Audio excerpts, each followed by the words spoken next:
Hello students, আমাদের চ্যানেলে তোমাদের সকলকেই স্বাগতম। আজকের ক্লাসে আমরা ক্লাস 7 এর রায়ো মার্টিন 2025 প্রশ্নবিচিত্রার বাংলার ফার্স্ট সেমিটিভের 2 নম্বর স্কুলের প্রশ্নোত্তরগুলি করব। বাংলার আগের মডেল সেটগুলির প্রশ্নোত্তরের ভিডিও তোমরা যদি দেখে না থাকো, তাহলে অবশ্যই আমাদের চ্যানেলে গিয়ে দেখে নিও। নিচে ডিসক্রিপশনে লিংক আমি দিয়ে রাখলাম।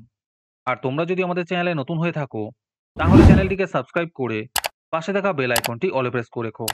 তাহলে পরে ক্লাসের ভিডিওগুলি আমি আপলোড করলেই তোমাদের কাছে নোটিফিকেশন পৌঁছে যাবে। তাহলে শুরু করা যাক। ১ নম্বরে আছে সঠিক উত্তরটি নির্বাচন করে লেখো। ১ এর ১ নম্বর প্রশ্ন হলো ছন্দ বাজে, এর উত্তর হবে মোটর চাকায়। ১ এর ২ নম্বর প্রশ্ন হলো মুর্শিদি হলো, এর উত্তর হবে বাস্তব বিষয়ক দেহতত্ত্বের গান। ১ এর ৩ নম্বর প্রশ্ন হলো মধুসূদন দত্ত বঙ্গভূমির প্রতি কবিতাটি লেখেন, এর উত্তর হবে ১৮৬২ খ্রিস্টাব্দে। ১ এর ৪ নম্বর প্রশ্ন হলো কবি আশরাফ সিদ্দিকী যে পত্রিকার সম্পাদক ছিলেন, এর উত্তর হবে মুকুল পত্রিকার। ১ এর ৫ নম্বর প্রশ্ন হলো হালকা ও পাতা শব্দ দুটি হলো, এর উত্তর হবে তদ্ভব শব্দ। তারপরে ২ নম্বরে আছে নিচের প্রশ্নগুলির যথাযথ উত্তর দাও। ২ এর ১ নম্বর প্রশ্ন হলো সাঁড়ি গানের মূল গায়ককে কি বলা হয়, এর উত্তর হবে মাঝি মাল্লা বলা হয়। ২ এর ২ নম্বর প্রশ্ন হলো দেহদাসে সুবর্দে কি দেওয়ার কথা বলা হয়েছে, এর উত্তর হবে অমরতার বর দেওয়ার কথা বলা হয়েছে। ২ এর ৩ নম্বর প্রশ্ন হলো উনি পছন্দও করতেন না, উনি কে, এর উত্তর হবে উনি হলেন আচার্য নন্দলাল বসু।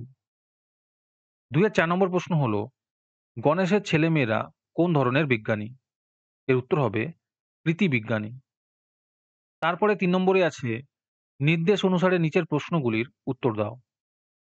৩ এর ১ নম্বরে আছে প্রদত্ত শব্দগুলি কোন কোন ভাষা থেকে এসেছে। দরবেশ শব্দটি ফার্সি ভাষা থেকে এসেছে, আর বালতি শব্দটি পর্তুগিজ ভাষা থেকে এসেছে। ৩ এর ২ নম্বরে আছে বিপরীত শব্দ লেখো। ঈষৎ শব্দের বিপরীত হলো অধিক, আর প্রবাস শব্দের বিপরীত হলো স্বদেশ। তোমাদের মধ্যে থেকে যে কোনো ১৫ জন আজকের ক্লাসের পিডিএফটি ফ্রিতে পেতে পারো। তার জন্য তোমাদের এই ভিডিওতে লাইক, সাবস্ক্রাইব এবং কমেন্টের মধ্যে #ফ্রি পিডিএফ লিখতে হবে। এই ভিডিওতে যখন ৫০টি লাইক এবং ৫০টি সাবস্ক্রাইব হয়ে যাবে, তারপরেই আমরা এই ভিডিওর কমেন্টের মধ্যে থেকে র্যান্ডমলি যে কোনো ১৫ জনকে বেছে নিয়ে তাদের সাথে যোগাযোগ করে ফ্রি পিডিএফটি দিয়ে দেব। আর যারা আগে থেকেই আমাদের চ্যানেলটি সাবস্ক্রাইব করে রেখেছো, তারা শুধু লাইক এবং কমেন্ট করলেই হবে।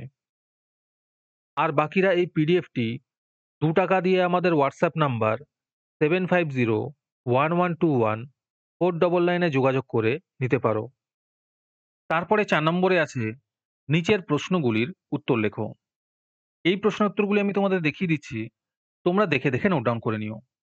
৪ এর ১ নম্বর প্রশ্ন হলো আমিই প্রথম শুরু করি। কার কি শুরু করার কথা বলা হয়েছে, বক্তার শুরু করার বিষয়টি সংক্ষেপে ব্যাখ্যা করো।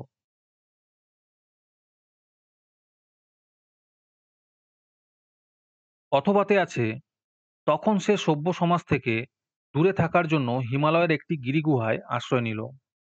কে কি কারণে হিমালয়ের গিরিগুহায় আশ্রয় নিল, সেখানে থেকে সে কি করল।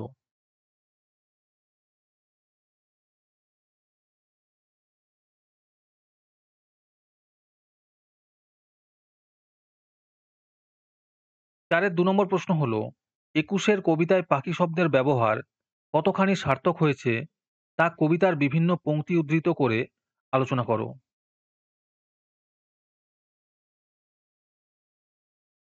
৪ এর ৩ নম্বর প্রশ্ন হল কালিয়াবন কোথায়, সেখানে কিভাবে যেতে হয়। তারপরে ৫ নম্বরে আছে নিচের প্রশ্নগুলির উত্তর লেখো। ৫ এর ১ নম্বরে আছে শূন্যস্থান পূরণ করো। প্রথমে দেখো রাজপুত্র, তারপরে রাজপুত্তুর, আর তারপরে রাজপুত হয়েছে। ৫ এর ২ নম্বরে আছে মাছ শব্দটি বাংলায় কিভাবে এসেছে। উত্তরগুলি করে দেওয়া আছে, তোমরা একটু দেখে নিও। ৫ এর ৩ নম্বর প্রশ্ন হলো দুটি প্রাদেশিক শব্দের উদাহরণ দাও। ৫ এর ৪ নম্বর প্রশ্ন হলো কাঁটা শব্দটি কি ধরনের শব্দ। এটি তদ্ভব শব্দ। ৫ এর ৫ নম্বর প্রশ্ন হল তৎসম ও তদ্ভব শব্দের একটি পার্থক্য লেখো।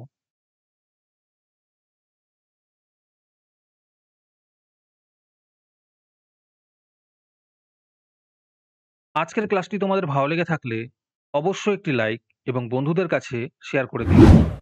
পরের মডেল সেটগুলির প্রশ্নোত্তরের ভিডিও তাড়াতাড়ি পেতে আমাদের চ্যানেলটি সাবস্ক্রাইব করে রেখো। তাহলে দেখা হচ্ছে পরের ক্লাসে।